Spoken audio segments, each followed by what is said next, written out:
welcome from the job site of your newest project, Paul Calistro, Executive Director of West End Neighborhood House.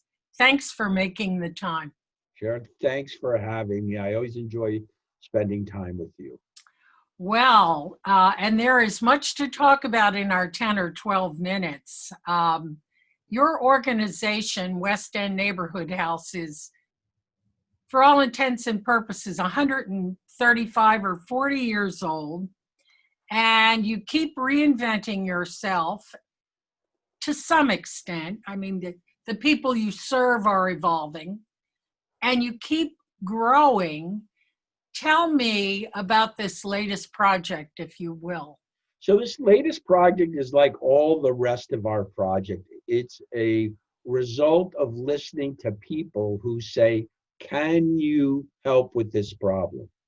So as you're probably aware, 20 years ago, we decided to tackle kids aging out of foster care. At that time, 20 years ago, there was no place for them to go. Today, I'm happy to say Delaware is one of the leading providers in the United States of services to kids aging out of foster care. Currently, we have some 21 units, but that's not enough. Not only do we have a need for housing for kids aging out of foster care, there are other young people who are homeless, and we've been asked, can we help with that problem as well? So behind me, we're creating 10 new units of housing. It'll be, for all intents, shared space. We do have one unit that's 100% ADA compliant because we have several people in wheelchairs, young people in wheelchairs who are homeless. And so we want to make sure that we're able to help them.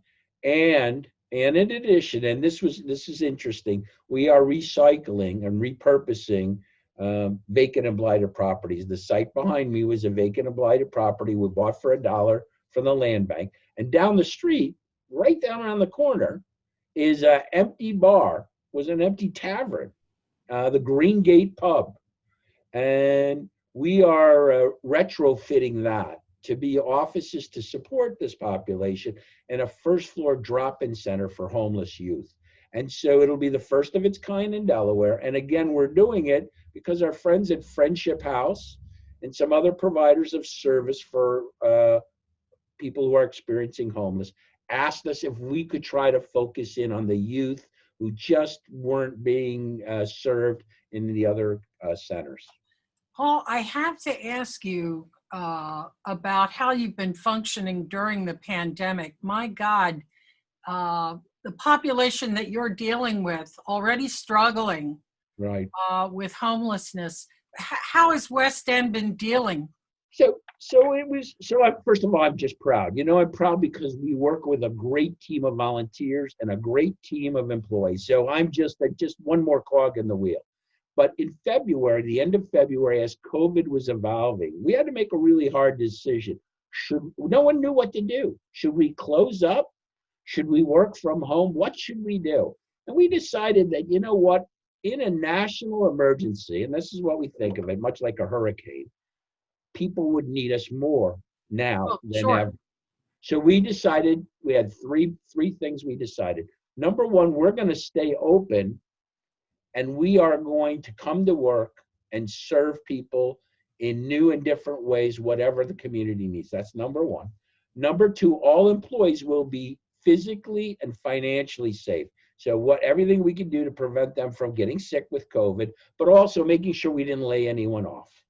And the third one is we wanted to make sure that, you know, the organization, although we were going to commit all our reserves, as small as they are, to doing what needed to be done, that at the end of this disaster, we would still be functioning. And I want to tell you, I am so proud of not only our staff, but the people who support us. They've called us up and said, what can we do to help West End help others? And we've just exploded in programs that we and Cornerstone West, our sister agency, have done that are new, innovative, and it was, you know, primarily young people and community ideas. It's just fascinating, and I'm really proud that we're helping people and businesses survive this terrible, terrible epidemic. Paul, was this project on the drawing board or already, zooming ahead when the quarantine hit? Well, that's that's the other thing that happened. We were well along in planning and starting to fundraise. We have to raise about $4 million. And, we were starting to raise the money and we stopped. And we said, you know what? Let's focus on helping people with the immediate crisis.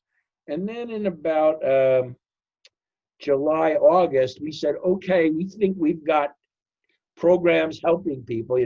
We've got learning pods for kids to come in and learn that can't be in school. We've increased by hundreds of thousands of dollars. People were helping with stay in their houses and rent and utility. We're helping small businesses stay open. Now we can go back and focus on this project. So we delayed it for a while, Sure. but no, it was in progress. Couple things. First of all, as I understand it, you served in 2019 10,000 people. Mm-hmm. Were most of those families, individuals, young people, all of the above? I would say all of the above. What people don't realize is we provide services through all three counties. Now, it's primarily in Newcastle County, but we do have different programs in both Kent and Sussex County. So yes, it runs from very small young people to seniors who I dropped off and she inspired me. I met a senior who was probably in her mid to late 90s, and she had never asked for help before. And she called at 3:00. I said, you know what, let me just go deliver it. I could do this. And the woman cried because never in her 90-some years did she ever have to ask for help. That's that generation, Paul. Yeah. And so you know what? I was glad that she felt safe in asking us for help. And I was even, prouder that, we had donors who had helped us, that we could help her. And so, we're just doing what we can, like everyone else, pitching in and trying to make sure that we all get through this. And I think there's light at the end of the tunnel. I had Carolyn Jones on last week from Kind to Kids, and the conversation was, again, foster care. And I'm not sure that everyone realizes that when these kids turn 18 and age out, that's it. If they don't have any relatives or anyone else in the community to take them in and support them, it's tough love. They are on the street. And I know you do so much for that population. How many aging kids who have aged out do you think you've helped? And will this new project accommodate?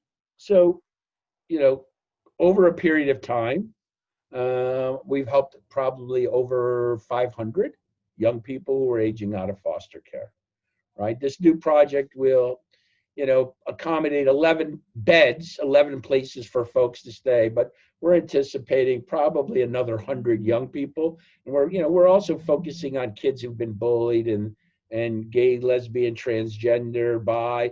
That whole population is really at high risk also for homelessness. But I have a great story. Can I share a story? Yes, please. I received a call yesterday from a young man who is now in his late 30s. He was one of my first foster care kids. And he said, Paul, I want to pay back. And he said, I'm going to set up a trust fund for scholarships for kids aging out of foster care at West End, because you helped me when I was a kid and I was lost. And in addition, I want to build a music studio for young kids at West End. And so here was a young man, and this young man, he was a handful. I remember this one. That's a nice way of putting it, Paul. Right. It turned out that, this man has become extremely successful, a lot due to his tenacity. And, he just was inspiring me. But what a nice call for someone who was lost, who is now reaching back and helping. This right behind us, this building, one of the buildings for a handicap accessible. A gentleman I did not know called me out of the blue. I'm going to tell you his name, Ricky Singh. I did not know him. And he said, I want to start an endowment to make sure that that building that will house that young person in a wheelchair will always have money to do this. And he said, I'm going to start this endowment. And so, again, out of the blue, people calling saying, how can I help? How could you not enjoy working in Delaware? I'm telling you. And I think a lot of that goodness has been trampled down in the last 4 years without going into it and going there. So let me ask you, because time is always short here, what are your hopes and dreams for the new year? What are you looking at? So, well, we're looking for hopefully by June, that we can get young people more involved in group things so that they have back to school, a little more sense of normalcy, a little bit more with friends. I'd love to, our track team, which as you know, was ranked 4th in the nation for the last 5 years. These kids compete all over the country, and all of them have gone to college for the last 6 years. That's my, I want to see them run again. I want kids to run again, right? I want them to run. I want them to be able to visit 20 colleges in a year, and I want them to make decisions and see places they've never seen it before. That's fantastic. Well, may I check back with you after the new year and see how many of your dreams are coming true? It would be my pleasure to visit with you again. It's always so great to see you, and you do such great work of making sure that people in Delaware know the good things that are happening. Well, thank you, Paul. And let me say that West End just continues to evolve, so we have to check in because there's always something new. Happy New Year to you. And Happy New Year to you.